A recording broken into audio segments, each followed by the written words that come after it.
Welcome friends, welcome back to the kitchen, welcome back to Cocktails After Dark. Today we're going to do a cocktail out of this little cocktail book produced by Rhum Barbancourt. And this would have been given as a souvenir at the distillery in Haiti sometime between 1928 and the beginning of World War II. It's undated, but based on some of the things that are in here, you can kind of get that date range. Now, Rhum Barbancourt, you're going to notice, is spelt with an H. That means that it is a French-style rum, which is different than an English-style rum or a Spanish-style rum.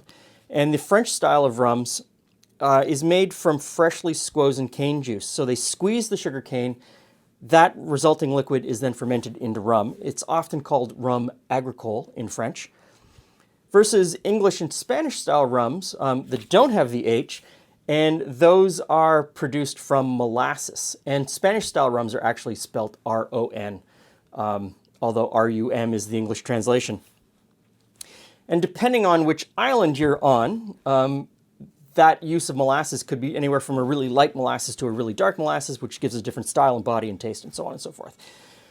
Throw in the Portuguese, and they make a rum in Brazil, which is the French style rum agricole, except they call it cachaça, which does not lead to any confusion whatsoever. So,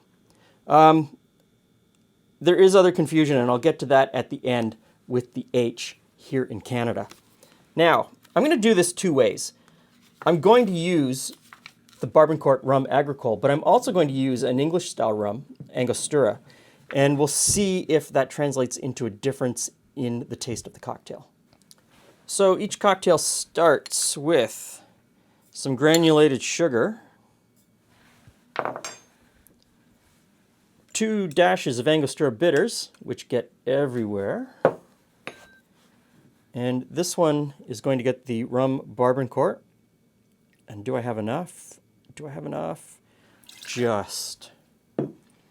And this one is going to get the Angostura.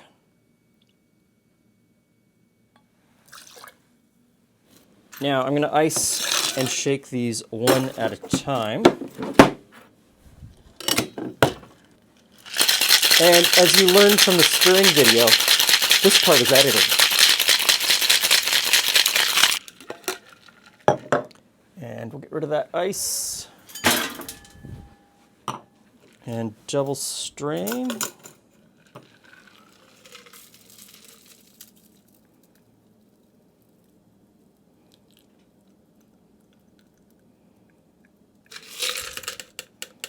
And they get a lemon peel as a garnish. So, doesn't say to spritz the lemon over top. Hey, friends. Or run it around the edge, but you know, makes for a better cocktail. Makes for a better cocktail, I think. I appreciate you making it special just for me. Thank you. So, made with a French-style rum, a French agricole, and made with an English-style rum, which, now here's the weird thing. I said rum, French-style rum is spelled with an H, and English-style rum is spelled with an R-U-M. Yes? Except in Canada, where we have a language law that says every label has to be translated both English and French. And so they translate the French version, rum with an H, but then on the English side of the label, it's rum without the H. And when you get an English rum, it's the exact opposite. So you need to know where the rum came from in order to decipher the label. It tells you a little bit about the style of what's in the bottle and where it came from. Anyway, that's my own little thing. So you could get confused if you were reading the label and you say, but it's spelled both ways, Glenn. What do you know? What do you know about anything? And which is probably a fair point.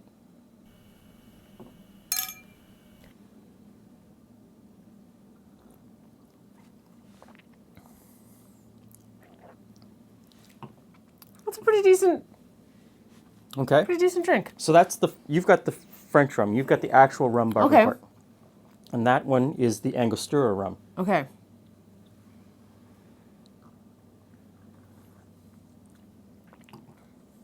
Oh, no. Completely different, isn't it? No, that's not right at all. What is this drink? That one's delightful. Yes. That one is delightful. No, not at all. What is this drink called? This is just cocktail Rhum Barbancourt. Okay, I like the simplicity of the name. It's a very simple drink, and it is a very clean flavor. Very nice. No. Not so nice. Which is, here's the thing. A lot of people get down on my choices of what I bring out for rums. Mm-hmm. And vodkas. And all of that thing. And so you really have to find one that you like and find one that works in a cocktail. Mm-hmm. And obviously, coming from the distillery, they've taken the time. to build made something for their flavor. Made for their flavor. So, and this is the 5 étoiles. The 5th star. 5 stars. $1.50 or $15 a case. You get this for $15 a case in the 1920s from the distillery. Okay, so we'll have to fight over that. We're going to fight over that one. Explore rums, explore the different styles of rums, different rums from different islands and different styles. It's endless, absolutely endless. Thanks for stopping by. See you again soon.